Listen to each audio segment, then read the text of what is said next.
नारदजीले भगवान तथा समस्त पार्षद चरण लक्ष्य गरेर प्रणाम गर्नुभयो र फेरि शुकजी आदि तपस्वी आदिलाई पनि नमस्कार गर्नुभयो। कथा अमृतको पान गर्नाले सबैलाई बडो आनन्द भएको थियो। सबैको हृदयको काम क्रोध लोभ मोह मत्सरी आदि मेटिएको थियो। सबै आफ्नो आफ्नो स्थानतर्फ अब फर्किए, किनभने त्यहाँ त समस्त देवता पितृ ऋषि गन्धर्व आदि यक्ष सबै गणहरू उपस्थित भएर कथा सुन्दै थिए। सबैजना आफ्ना आफ्ना स्थानमा गए। त्यस समय शुकदेवजीले भक्तिलाई पुत्रसहित आफ्नो शास्त्रमा श्रीमद् भागवतमा स्थापित गर्नुभयो। यसै कारण अतो हरेर भागवतस्य सेवनः चित्तं समायाति हे वैष्णवानां। यस कारण भागवतको सेवन गर्नाले श्रीहरि वैष्णवका हृदयमा आएर विराजमान हुनुहुन्छ। जो व्यक्तिहरू दरिद्रताको दुःख ज्वरको ज्वालाले अग्निले प्रताडित छन्, दग्ध भएका छन्, जसले माया पिशाचले जसलाई पिसेर राखेको छ, त्यस्ता व्यक्तिहरू जो संसार समुद्र सागरमा डुबेका छन्, तिनको कल्याणका लागि श्रीमद् भागवत सिंहनाद समान हो। दरिद्रयः दुःख जोर दाहेतानां माया पिशाचि परिमर्दितानां संसार सिन्धौ परिपातितानां क्षेमाय वै भागवतं प्रगर्जति।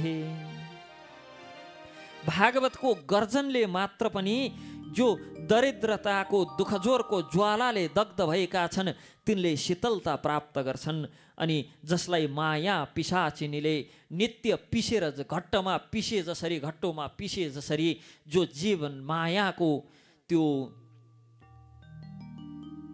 मायाद्वारा पिँदिएको छ, पिसिएको छ, त्यस्तो व्यक्ति जसै भागवतको गर्जन सुन्छ तत्क्षण त्यो व्यक्ति त्यो पिसाईबाट उन्मुक्त हुन्छ।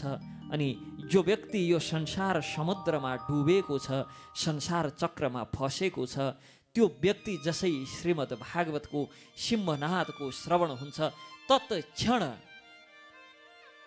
सतहमा आइपुग्छ, श्वास प्रश्वास लिन समर्थ हुन्छ। यसकारण क्षेमाय वै भागवतं प्रगर्जति। शोकेनोक्तं कदा राज्ञ गोकर्णेन कदा पुनः सुरर्षय कदा ब्रह्मैच्छिन् सन्धि मे संशय तुइमम्। यति सबै प्रसङ्ग सुने पछाडि यहाँ प्रसङ्ग आउँछ, यो अर्जुन पनि आउनुभयो, त्यहाँ बलि उद्धव आदि सबै आउनुभयो भगवानका साथ, होइन। अनि कताको यहाँ एकदम 3-4वटा घटना परिघटनाहरू सुनियो। अब यो घटना परिघटना सुन्दै गर्दा शौनकजीको हृदयमा प्रश्न आउँछ। शौनकजीलाई आश्चर्य लाग्छ, शोकेनोक्तम कदा राज्ञ गोकर्णेन कदा पुनः। भगवान श्रीकृष्णको स्वधाम गमन पश्चात कलियुगको यो स्वधाम गमन पश्चात भगवान स्वधाम गइसके पछाडि नै यी कथाहरू भनिएका हुन् कि त्योभन्दा पहिले नै भनिएका हुन् कि? वास्तवमा हे सुखदेवजी, राजा परीक्षितलाई कहिले सुखदेवजीले कुन स्थानमा कहिले कसरी कथा सुनाउनु भयो, कुन समयमा? अनि गोकर्णले पनि धुन्धुकारीलाई सुनाएको प्रसङ्ग हामीले श्रवण गऱ्यौँ। यो धुन्धुकारी भन्ने महाखल जो थियो यसलाई कथा कहिले सुनाइयो, कुन समयमा सुनाइयो? अनि सनकादिले नारदजीलाई कुन समयमा यो ग्रन्थ सुनाउनु भयो? म त बडो यो बुझ्नै सकिनँ कहिले कहिले सुनाएको भनेर, कहिले सुनाइयो भन्दा सुतजी भन्नुहुन्छ, आकृष्ण निर्गमात्रिम सत्व वार्षिक गते कलौ नवमितो नवस्य च कथारम्भम सुखो करोत्। भगवान श्रीकृष्ण जब स्वधाम गमन गर्नुभयो हे परीक्षित, हे शौनकजी, तब कलियुगको 30 वर्ष व्यतीत भए पछाडि जसै भगवान स्वधाम गमन गर्नुभयो, भगवानले यो धराधाम छोड्नुभयो, तत्क्षण कलिको प्रवेश भयो। तर कलिको प्रवेश भइसकेको 30 वर्ष पछाडि, करिब 30 वर्ष केही महिना बिते पछाडि भदौ महिनामा शुक्ल नवमीमा सुखदेवजीले कथा आरम्भ गर्नुभयो परीक्षितका लागि। परीक्षितले त्यो समयमा श्रवण गर्नुभयो। कलिको 30 वर्ष व्यतीत भए पछाडि राजा परीक्षितले कथा सुनिसके पछाडि, राजा परीक्षितलाई शुकजीले कथा श्रवण गराइसके पछाडि, कलियुगको करिब 200 वर्ष बिते पछाडि अषाढ मासको शुक्ल नवमी गोकर्णजीले यो कथा आरम्भ गर्नुभएको थियो। अर्थात् कलि लागेको 230 वर्ष पछाडि। अब किनभने कलि लागेको 30 वर्ष पछाडि परीक्षितलाई कथा सुनाइयो, त्यसको 200 वर्ष पछाडि फेरि परीक्षितलाई सुनाएको करिब 200 वर्ष व्यतीत भए पछाडि अषाढ महिनामा शुक्ल नवमीमा गोकर्णजीले यो कथा सुनाउन सुरु गर्नुभयो। कसलाई? धुन्धुकारीलाई। धुन्धुकारीलाई लक्षित गरेर। यद्यपि श्रोता त सधैँ कति थिए कति थिए, परीक्षितलाई लक्षित गरेर सुनाउँदै गर्दा पनि त्यहाँ श्रोता त कति थिए कति थिए। त्यसै गरी धुन्धुकारीलाई लक्षित गरेर गोकर्णजीले कलिको करिब 230 वर्ष व्यतीत भइसके पछाडि श्रवण गराउनु भयो। यस पश्चात कलियुगको 30 वर्ष अझ कटे पछाडि भनेको धुन्धुकारीलाई कथा सुनाइएको, गोकर्णजीले कथाको आयोजन गर्नुभएको करिब फेरि 30 वर्ष पछाडि भनेको कलि सुरु भएको करिब 260 वर्ष पछाडि, करिब 260 वर्ष पछाडि सनकादिले कथा प्रारम्भ गर्नुभयो। कार्तिक शुक्ल नवमीमा सनकादिले कथा आरम्भ गर्नुभयो र सनकादिले नारदलाई मुख्य यजमान बनाएर ज्ञान भक्ति र वैराग्यका लागि कथा सुनाउनु भएको कलियुगको 260 वर्ष बिते पछाडि हो। कलियुगको 260 वर्ष बितिसके पछाडिको घटना हो कि यो जर्जरताले, वृद्धताले भक्ति ज्ञान र वैराग्यलाई छोयो। भगवानले छोड्नुभएको 260 वर्ष पछाडि नै संसारमा मान्छेहरू यति पतित भए कि ज्ञान भक्ति वैराग्य कसैलाई चाहिँ नै छोड्यो। त्यो त नारदले यो सत्कर्म गरेर, यो उद्योग गरेर सनकादि 4 कुमारले भागवत आदि श्रवण गराएर ज्ञान भक्ति र वैराग्यलाई पुष्ट गर्नुभयो, वर्धित गर्नुभयो। तब व्यक्तिहरू ज्ञान भक्ति र वैराग्य प्रति फेरि बिस्तार आकर्षित हुन लागे।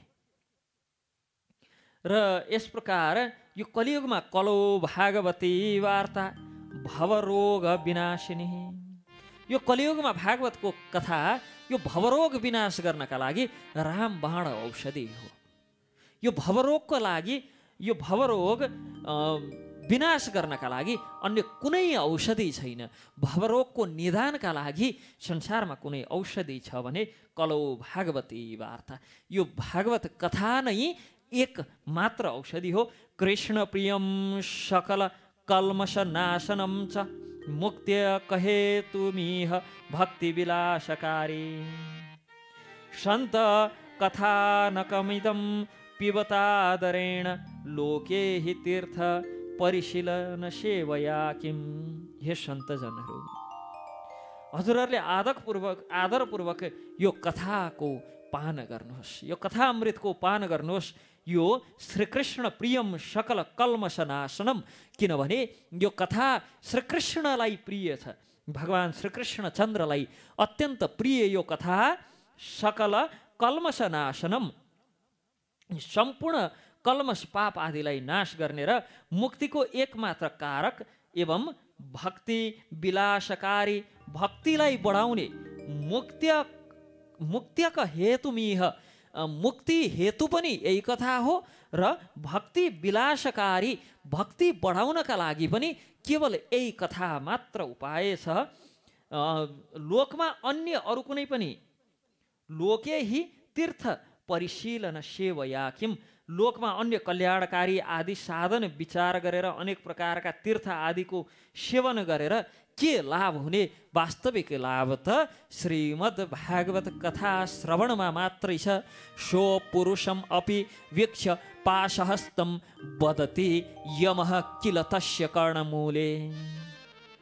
आफ्नो दूत यमराजले आफ्ना दूतको हातमा पास लिएर, यमराज पास दिएर, पास त्यो यमपास लिएर आफ्ना दूतहरू हिँड्न लागेको देखेर यमराज ती दूतहरूको कानमा खुसुक्क भन्ने गर्नुहुन्छ अरे। वदति यम किल तस्य कर्णमूले, कानमा गएर खुसुक्क भन्ने गर्नुहुन्छ रे, परिहर भागवत कथासु मत्तान प्रभु प्रभु रहमण्य नृणाम न वैष्णवानाम। कि हेर हे मेरा दूत हो, हे मेरा सेवक हो, तिमीहरू हातमा मृत्युको पास लिएर त उठ्यौ, लिएर त हिँड्यौ, तर ध्यान दिनु जो भगवानको कथा वार्तामा मत्त छन्, भगवत कथासु मत्तान, जो भगवानको कथामा मत्त भएका छन्, जसलाई भगवानको कथामा रत लागेको छ, तिनीहरूसँग दूर परिहर टाढै बस्नु। हरिको कथामा जसको मति लागेको छ तिनीहरूबाट टाढै बस्नु, किनभने म अरू सबैलाई दण्ड दिनका लागि म शक्तिमान छु, सर्वसमर्थ छु, अन्य सबैलाई मैले दण्ड दिन सक्छु, न वैष्णवानाम, तर वैष्णवलाई मैले दण्डित गर्ने ममा सामर्थ्य छैन। यसकारण जो भागवत कथामा मति लागेका, भागवत कथामा प्रीति लागेका व्यक्तिहरू छन्, जो विष्णुका सेवक दासहरू छन्, जो वैष्णवहरू छन्, जो वैष्णवहरूले यो भागवतलाई आफ्नो धन मानेका छन्, यद वैष्णवानाम धनम, जो वैष्णवहरूको धन भागवत कथाको चर्चामा निमग्न छन्, त्यस्ता व्यक्तिहरूलाई मत्त छन्, त्यस्ता व्यक्तिहरूको समीपमा नजाओ है। यस प्रकार यमराज स्वयंले पनि आफ्ना दूतहरूलाई सम्झाउने गर्नुहुन्छ। असारे संसारे विषया विसङ्गाङ्कुल धिय, यो संसार, यो असार संसारमा विषय रूप विषको आसक्तिका कारण हे व्याकुल भएका व्यक्तिहरू आफ्नो कल्याणको उद्देश्यले आदि क्षणका लागि मात्र भए पनि सुख कथा क्षणार्थम क्षमार्थम पिबत सुख गाथा तुलसुधाम किमर्थ्यम व्यर्थम वो व्रजतः कुपते कुत्सित कथेहे। यो असार संसारमा विषय रूपको आसक्तिले बाँधिएका व्याकुल भएका हे व्यक्तिहरू हो, आफ्नो कल्याणको उद्देश्यले आदि क्षणकै लागि मात्र भए पनि यो सुख कथा रूप अनुपम सुधाको पान गर हे भगवत जनहरू हो, हे व्याकुल मनुष्यहरू हो, विषय पासले बाँधिएका हे व्यक्तिहरू हो, निन्दित कथाले युक्त कुपथमा व्यर्थ किन भड्केर रहेका छौ। निन्दित वार्ताहरू, निन्दित चर्चाहरू, अनावश्यक चर्चा, भागवत सुधा रसबाहेक अन्य सबै कथा, अन्य सबै चर्चा व्यर्थ छन्। हरिचर्चा बाहेक अरू सबै चर्चा निन्दित छन्। यस्ता निन्दित कथाले युक्त कुपथमा, कुमार्गमा व्यर्थ किन भड्कँदैछौ हे जीव हो। यो कथा कानमा प्रवेश गर्न साथ मुक्ति प्राप्त हुन्छ। यसको साक्षी राजा परीक्षित छन्। यस्तो साक्षी प्रमाण सहित तिमीहरूलाई कथा सुन भन्दा पनि किमर्थम व्यर्थ भो व्रजतः कुपथे कुत्सित कथेहे, किन कुपथमा लाग्छौ, किन कुमार्गमा चल्छौ। क्षणार्थ क्षमार्थम पिबतः, एक क्षणका लागि मात्र भए पनि पिबतः सुखगाथा, यो सुखगाथा सुख कथा श्रवण गरियो भने संसार मलनाशनम, सबै प्रकारका सांसारिक मलहरू नाश भएर जान्छन् हे जन हो, हे जीवात्मा हो। यसकारण हे जीव, श्री सुखदेवजीले प्रेम रस प्रवाहमा स्थित भएर यो कथा जुन सुनाउनु भयो, रस प्रवाह हम संस्थेन श्री सुखे नेरिता कथा कण्ठे सम्बध्यते यन स वैकुण्ठ प्राभुर्भवेत्। हे प्रेमीजन हो, सुखदेवजीले प्रेम रसको प्रभावमा स्थित भएर यो कथा जुन सुनाउनु भयो, जसको कण्ठसँग सम्बन्ध हुन्छ, वास्तवमा त्यो व्यक्ति त वैकुण्ठको स्वामी बन्न पुग्छ। वैकुण्ठाधिपति भनेर भगवान श्री विष्णुलाई चिन्छौँ, तर त्यस्ता विष्णुलाई पनि आफ्नो अध्ययनमा पार्न सक्छ, जसले यो कथा आफ्नो कण्ठमा राख्न सक्छ, जसले यो कथालाई आफ्नो कण्ठहार बनाउन सक्छ। कण्ठहार बनाउनु भनेको भक्त भागवतहरू हाम्रा समस्त वाणी आदि कण्ठबाट निस्कने हुन् नि। जे बोले पनि निस्कने कण्ठबाटै हो नि। भने अन्य सबै गलपास हुन्। संसारका सबै चर्चा परिचर्चाहरू गलपास हुन्। गलामा पासो जसरी बस्छन् र मृत्युलाई नजिकमा ल्याउँछन्, जसै मृत्युको समय आउँछ हाहाकार हो गर्दै चिच्याउँदै बडो कष्ट पीडा सहँदै, अनि त्यो पासो बेरिए जसरी यहाँ घाँटीमा कसैले पासो लगाएर तान्यो भने जुन कष्ट हुन्छ, त्यो कष्ट प्राय भएर प्राण त्याग्नुपर्छ। तर जसले भागवतलाई यो कण्ठमा सजाउन सक्यो, कण्ठहारका रूपमा ग्रहण गर्न सक्यो, त्यो व्यक्ति त वैकुण्ठको पनि स्वामी बन्छ। यद्यपि भक्तहरूको भाव सेवक हुनुमै सर्वसिद्धि हो, यो भावले भक्ति गर्ने गर्छन्। तर भगवान यति कृपालु, यति दयालु, यति करुणानिधि हुनुहुन्छ, वैकुण्ठको स्वामी बनाइदिनुहुन्छ, जसले यो भागवतलाई कण्ठको हार बनाउन सक्छन्। इति च परम गुह्यम सर्वसिद्धान्त सिद्धम सपदि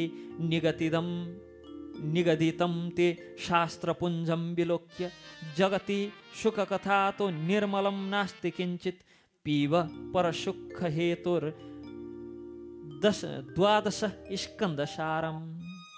हे शौनकीजी, अनेक शास्त्र आदि देखेर यो परम गोप्य रहस्य अहिले मैले जुन सुनाई, अब सब शास्त्रको सबै सिद्धान्तको निचोड वास्तवमा यही श्रीमद् भागवत हो। संसारमा यो सुखशास्त्रभन्दा अधिक जगती सुख कथा, यो निर्मलम नास्ति किञ्चित, यो संसारमा यो सुख कथा, यो सुखशास्त्रभन्दा अधिक पवित्र अन्य कुनै वस्तु छैन। अतः हजुरहरू पनि परमानन्द प्राप्तिको यदि इच्छा छ भने यो 12 स्कन्द रूप रसको पान गर्नुहोस्। यताम यो नियततया शृणोति भक्त्या यश्चैन कथयति शुद्ध वैष्णवाग्रे तौ सम्यग् विधिकरणात् फलं लभेत यथार्थ्यन्न हि भुवने किमप्यासाधम्। जो व्यक्ति नियमपूर्वक, यताम यो नियततया नियमपूर्वक यो कथाको भक्ति भावले श्रवण गर्छ, अर्थात् यताम यो नियततया शृणोति भक्त्या, नियम पनि चाहियो र भक्ति पनि चाहियो। जसले नियमपूर्वक भक्ति भावले यो कथा श्रवण गर्छ, शुद्धान्तकरण उसको अन्तस्करण शुद्ध हुन्छ, भगवत भक्त भएर जान्छ। र जो व्यक्तिले भगवत भक्तहरूको सामुन्यमा यो कथा श्रवण गराउँछ, सुनाउँछ, ती दुवै विधिको पुरा पालन गरेका कारण यो फल प्राप्त गर्छन्। त्रिलोकीमा तिनका लागि असाध्य केही पनि छैन। त्यस्ता व्यक्तिहरूका लागि त्रैलोकीमा त असाध्य केही पनि छैन। भगवत भक्ति रूपी, भगवत धाम रूपी फल प्राप्त गर्छन्। यस प्रकार भगवत भक्ति रूपी जसले यो सुखशास्त्रको पान गर्छन्, भक्ति र नियमपूर्वक विधि र निषेधका नियम पालन गरेर हृदयमा भक्तिलाई धारण गरेर जसले यो कथाको पान गर्यो, त्यस्ता व्यक्तिहरूका लागि यो संसारमा असाध्य भन्ने केही छैन। सबै कुरा साध्य हुन जान्छ, सबै कुरा प्राप्य हुन जान्छ, अप्राप्य भन्ने केही छैन। यसकारण श्रीमद् भागवत महापुराण समस्त साधनहरूको सार हो, समस्त उपायहरूको, विधिहरूको, विधानहरूको सार हो र आफैमा समस्त साधन विधि र विधानभन्दा माथि छ। जसको अनुशीलन गर्नाले, जसको श्रवण मात्र गर्नाले समस्त जीवहरू भगवत भक्ति प्राप्त गर्न योग्य हुन्छन्। समस्त जीवहरूले भगवत प्राप्ति गर्छन्, भगवानको लोक प्राप्ति गर्छन्, भगवानको प्रेमा भक्ति प्राप्त गर्छन्, भगवान श्रीहरिको सान्निध्यता प्राप्ति गर्छन्। श्रीमद् भागवत महापुराणको महात्म्य हो यो। हामी श्रीमद् भागवत महापुराणको महात्म्य श्रवण गर्दै थियौँ। यस प्रकार 6 अध्यायमा रहेको यो पद्म पुराणको उत्तराखण्डबाट लिएको श्रीमद् भागवत महात्म्य जो छ यसमा 6 अध्यायहरू छन्। यी 6 अध्यायहरू यस प्रकार सम्पन्न हुन्छन्। श्रवण विधि कथन नाम गरेको 6 अध्याय 6औं अध्याय सहित श्रीमद् भागवत महात्म्य जो पद्म पुराणबाट लिएको हो, तर आजकल यसलाई श्रीमद् भागवत महापुराणको अभिन्न अङ्गका रूपमा लिइन्छ, किनभने श्रीमद् भागवत महापुराणको परिचय हो यो। श्रीमद् भागवत महापुराणलाई चिनाउँछ यी 6 अध्यायले। यसकारण यसलाई श्रीमद् भागवतको अभिन्न अङ्ग मानेर श्रीमद् भागवत महापुराण सुरु गर्नुभन्दा अगाडि, श्रीमद् भागवतीय सत्सङ्ग प्रारम्भ गर्नुभन्दा अगाडि यो 6 अध्याय हामीले श्रवण गर्ने गर्छौँ। हरे कृष्ण।